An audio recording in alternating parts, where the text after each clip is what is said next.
Welcome to Engineer versus Becoming a Millionaire. So whenever having conversations about money or cash, a lot of people might be surprised on how much you make or have, or how much you don't make or don't have. And this is to set you up to have a path towards being a millionaire. This is a proven method. This isn't a way that you're going to marry into it or buy a lottery ticket into it. It's not a get-rich-quick scheme. This is a proven, factual way to set you up to become a millionaire at the end. Okay? So let's walk through some of the path for this. So we're going to talk about earning versus spending, and then we're going to talk about kickstarting your savings and understanding interest and how much power it has. Then we're going to talk about accounts, setting them up and maximizing them, and what the advantages are for maximizing them. But the first thing is just getting them set up in the first place. A lot of people get hung up on that. Then we're going to talk about automatic funding. So welcome to the digital age, where automatic funding is a heck of a lot easier and you can set up a lot of things, but there's still some pitfalls that we need to avoid. And then we're going to talk a little bit about emergency funds to keep on hand, and then the advantages of home ownership that go along with this and becoming a millionaire. All right, so earning and spending. What you spend is more important than what you earn. Does that make sense? It doesn't matter if somebody has the same job title as you and they're earning more. That matters a little bit less, especially if you're looking to become a millionaire, than what you spend. If you're still trying to spend as much as they are, if you're trying to keep up with them, or if you have neighbors that take lots of vacations and you want to go with them, all of those things, sometimes you got to cut back a little and you understand what the spending is versus what you earn. So don't be frustrated or resentful about how much you earn. Oftentimes it's about how much you spend whenever you're on this path of being a millionaire. And the idea is you're spending a little less in order to invest it to make a lot more. So every dollar that you're spending now, instead of spending so much now, why don't we pull back a little bit, invest it, and use that to make a whole lot more for tomorrow. So one of the exercises here is go through and track your spending for a day or a week if you don't have an idea. And get a good idea of how much those expenses are so that you can set up how much you can take away or how much to eliminate or limit yourself on. Because you might see some of these extras that you don't really think about. Say you're using a bank card or a credit card and you go to the store or you go across the street every day to Starbucks with the workmates or whatever it might be. Maybe you cut back a little bit from some of those extras. Now this isn't saying totally cut back everything, and this isn't some sort of austerity plan either, so don't think it is. The idea is you get a good idea of how much you're spending on these sort of day-to-day needs or wants, and how much you can use of those day-to-day wants or even week-to-week wants, and instead fund that into something for the future. So the other thing that I'll say for advice is don't set a budget. It's like a diet, a tough diet. So if you tried any sorts of diets, you talk to people, you realize how often they fail, especially after a couple months. So budgets can also be as hard as a diet to follow. So what we're going to do is set up an automatic payment, and we will set it up and forget it so that you are automatically paying yourself. You're funding all of your retirement savings and any other savings so that you will have it for the future and you don't need to touch it, and you can live on a little bit less and a little at a time. So the other thing is don't set up huge goals where you're going to put a huge amount of money or a huge percentage of your paycheck into a savings account when you're not really prepared to do that. So if you're talking about setting all of this up and you've never done it before, you might want to talk in percentages of setting aside 2, 3, 4, 5% of your paycheck aside for a savings account to be used, not 20%. That's hard. Okay, you might need to start small and build up incrementally. Don't worry about it, trying to keep up with others or anything like that. This is about you, so figure out what you can handle as far as those automatic payments to yourself. The other thing is not everything is an emergency, right? So a car breaks down, yeah, things happen, but not every little thing is an emergency. So, if you have a shoe break or a shirt rip or something like that, you don't need to duck in and have it automatic, go buy a new shirt at the first place you find to replace it. Be honest about what happens sometimes. hey, I tore my shirt on a fire hydrant outside, and I know it looks like heck, and sorry about that, but I'm gonna go get my, go get somebody to repair this instead of going to buy the $170 shirt that happens to be in the store next door. Those aren't emergencies necessarily that you have to spend money on. So recognize that and pull back just a little bit. All right, so now that we talked a little bit about budget, let's start to kickstart our savings. And the big thing here is understanding interest and how it can work for you. I like this quote from Albert Einstein where it says, compound interest is the eighth wonder of the world. He who understands it earns it. He who doesn't pays it. You got that? In other words, if you're understanding how interest can work for you, you're going to earn more money from the interest in a savings account by putting it away and letting it grow. He who doesn't understand that will pay it. In other words, you're probably going to pay to somebody else who is going to invest it in their investment fund or their retirement savings. So what we're going to try to do is get us to earn more off of what we have. And one of the first things I'm going to mention is amortization table. What are we, accountants? No, we're engineers here. But there's calculators at bankrate.com to help you understand this and play with a lot of this stuff if you're into all sorts of numbers like that, like I am. So you can go check out all those different things. I'm going to use a different example here, where we're saying we're getting paid about $2,000 bi-weekly. So that's about $54,000 a year as far as a yearly income. Maybe yours is more, maybe it's less, doesn't matter.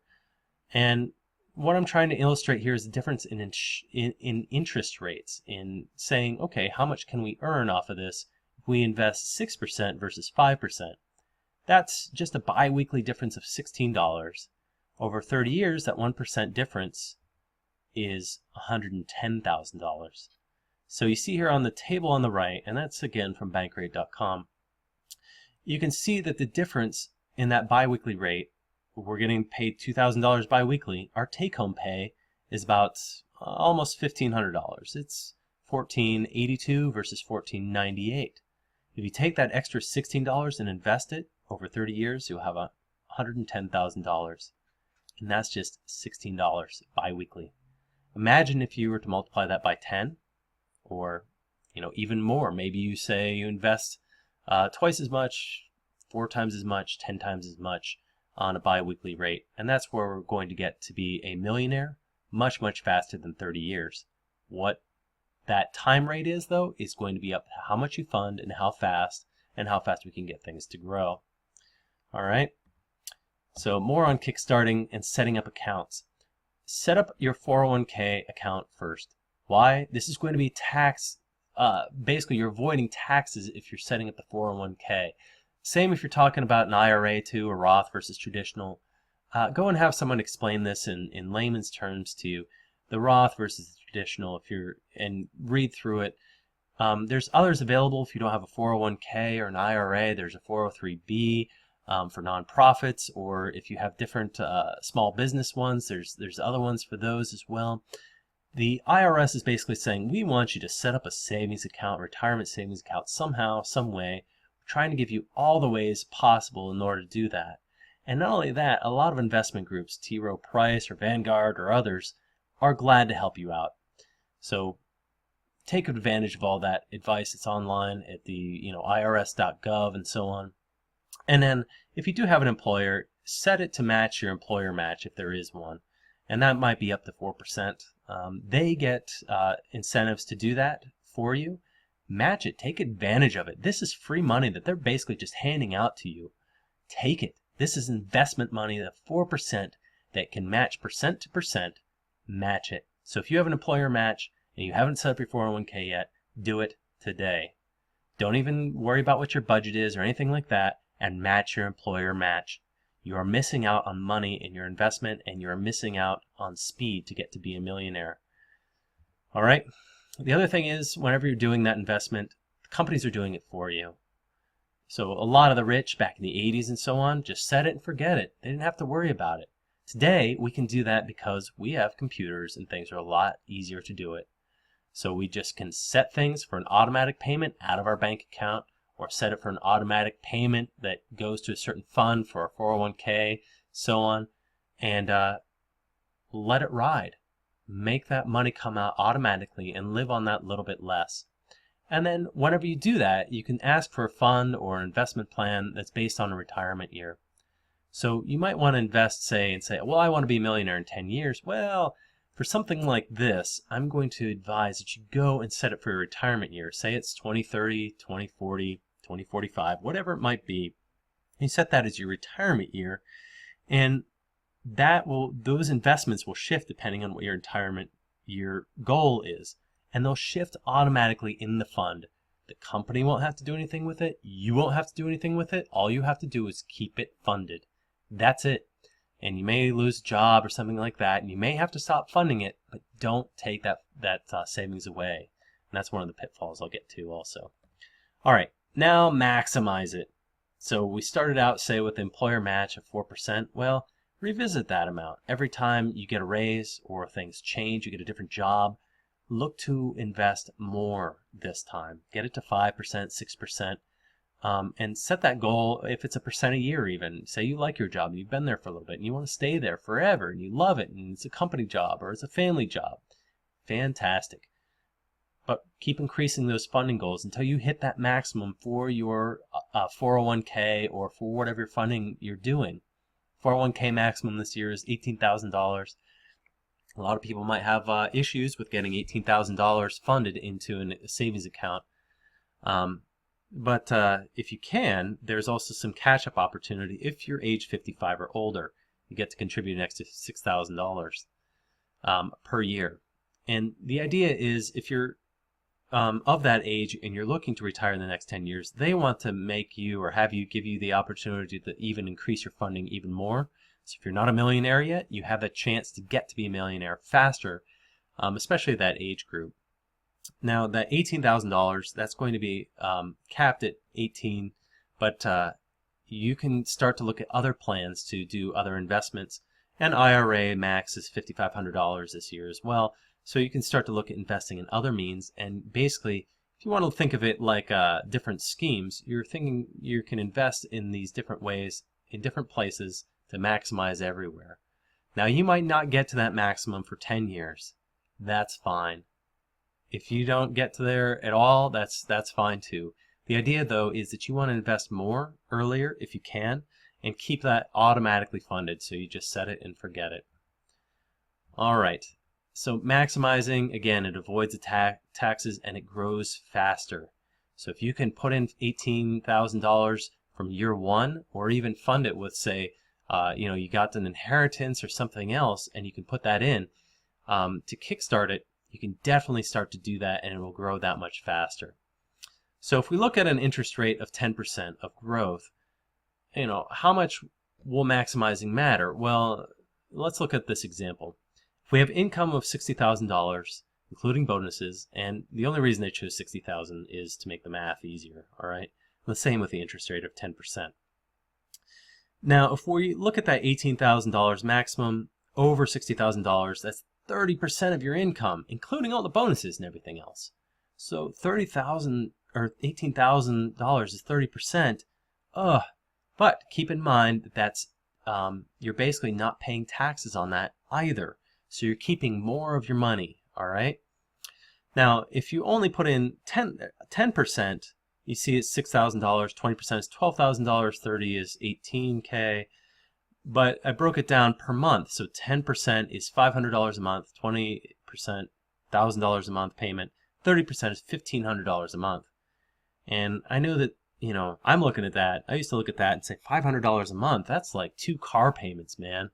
That's like a second house that I'm not even living in, or a second rent. That's kind of difficult. But the idea is you'll be on the path, if you can do that, to be a millionaire in 30 years if you never change it. So if you put in 10% at $6,000 and you never change it, you'll get it to $1 million in 30 years. 20%, $12,000, and you never change it, that's 23 years. And again, 30%, then you become a millionaire in less than 20 years. Now you notice that, hey, it's 30, 23, 19. That's because to get to $1 million, it takes more years, okay, to get to that $1 million. All right, so if you want to become a millionaire in less years, you need more money. Sad but true fact. But the idea is you start to do some of the tricks here, and you're starting to take advantage of the employer match. That's more money for you. You're starting to do tax, tax avoidance. That's more money for you, and we'll talk about some of the other tactics as well. Now, I put this up here because I get this question of, no, I want to be a millionaire in 10 years, man. I'm 20 years old. I want to be a millionaire by the time I'm 30. Okay, great. Well, you'll need to start to invest $60,000 per year at $5,000 per month to get to be a millionaire in 10 years. Impossible? No. But you've really got to think of maybe your revenue streams or have a really great job, something like that. And even if you say you have a job for $120,000 a year and you're 20 years old somehow, that's 50% of your income that you're basically dedicating to investing per year. And that's pretty hefty for most people, okay? So the idea is you got to be realistic about these things. My aim for all of you is to basically be a millionaire in under 20 years. So there's all these aspects that we can look at, but it's not just about these things. There are other ways to take advantage of places in the markets with your money. All right. So we're maximizing again, and we go through, and one of the things that we're doing is setting up that automatic funding and avoiding some traps this time. So some of the pitfalls are set up the payments to be automatic. You don't want to write a check every month. It's just not going to happen. It takes too much discipline. It's like being on a diet or a budget. You can't expect to do that, writing a check out to a fund every month. Set it up with your bank account. Set it up with an automatic payment through your bank, or through your bank account, through whatever retirement plan or IRA or whatever it might be, to be automatic. And then get used to that smaller paycheck before trying to do a big chunk of savings again. You might want to do that 4%, but say you're living pretty close to the margins. Maybe you do 3% now, and then you increase to 4, 5, 6 in later years. And again, change incrementally. Don't try to go after the big fish all in one swoop. I've sat down with gentlemen that say, you know what, I just want to do 20%. I just want to invest, so I can get that $18,000. And I'll ask them whether they've ever done anything like that before, and the answer is no. And I will tell them 5 to 10% maximum, depending on what their spending habits are. So, and then build up from that incrementally. All right. Avoid the other money traps. Don't get burdened by micromanaging budgets again. Don't judge your spending. Don't judge your spending or your spouse's spending, your fiance or your kids or your parents. Don't judge the spending. Okay? You're looking to cut back, and the way that you're doing that is you're cutting back on you're cutting back on your total budget by the automatic payments, and now you need to realize that how much you're going to have left in order to do all of your rest of your monthly budgeting, or however you're doing your budgeting. And realize that there's no get-rich-quick schemes. So there's no lottery tickets again, that you're not going to marry or inherit a lot of money. Don't count on it. Nobody can these days. Okay, so don't go into those schemes where you can work for Amway or Mary Kay unless you're going to totally commit for it. Because oftentimes they're looking to make money off of you. Okay, so realize what you're getting into before you do it. All right, and don't unfund any of your funds or your savings in order to go chase something like that. Okay, and then don't touch those savings. Jobs come and go. Yes, you may have to stop funding for a little bit depending on what work is available. But not everything is a dire emergency. Don't touch the savings unless you absolutely need to.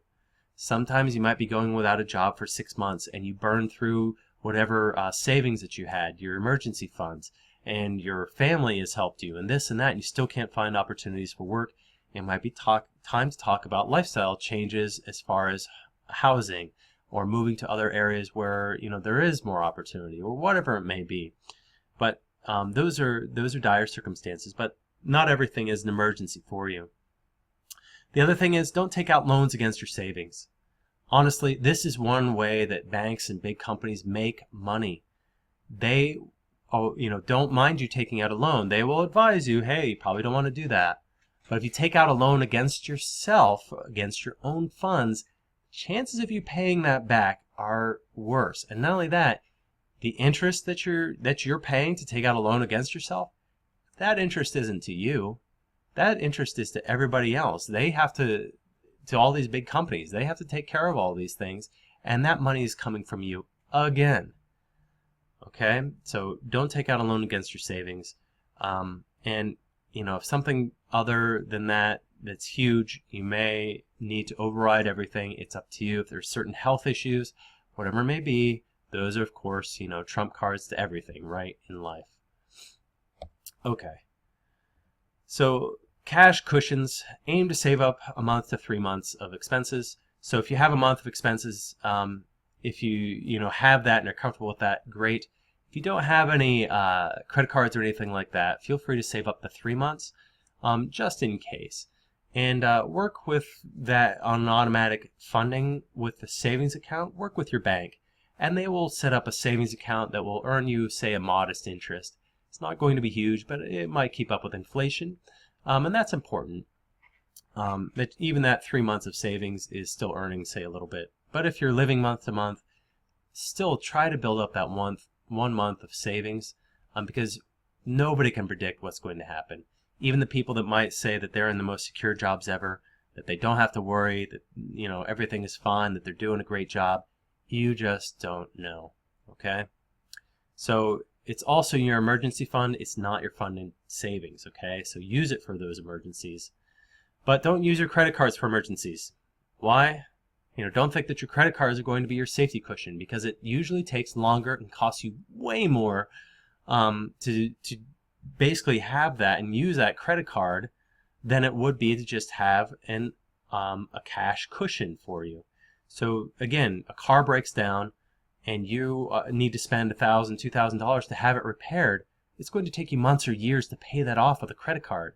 Instead, use those emergency funds if you absolutely need to in order to get going again. But you can also ask for help.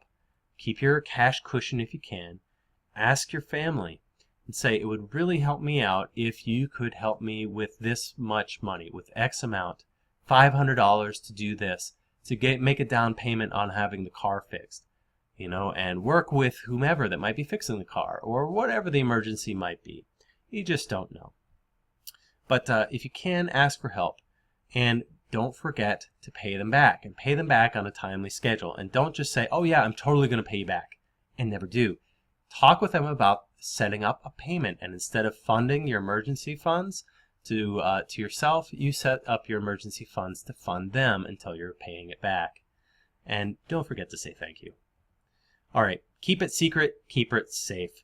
Your funds, your cash cushion, everything else, there's no need to share how much you have or how much you're aiming to have, whether it's the cash cushion or even in your savings, because others might not get it. They might just not understand or agree with what you're doing.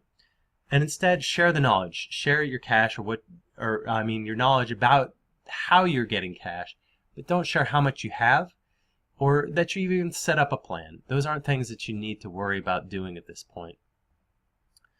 All right, automatic funding, owning a home. This may come as a surprise, but home costs vary all over, and you need to find something as an investment that may agree with what your needs are. But I put up the incentives right away because I know that a lot of people are doubting why to buy a home.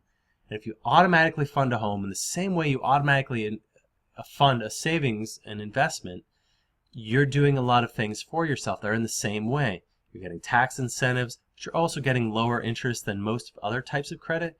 And each payment is actually an investment towards you because you're getting equity in your home. That equity is just the amount of home that you own. So if you get a bank and you make a down payment, the amount that you made that down payment on is usually the amount or the percentage of the home that you own. And people say, well, 20% down payment, hey, that's probably lining you up to own about 20% of your home whenever you first buy it. And think of renting as investing in somebody else. It's the same way, except you're paying off their principal for them. Let's get out of renting.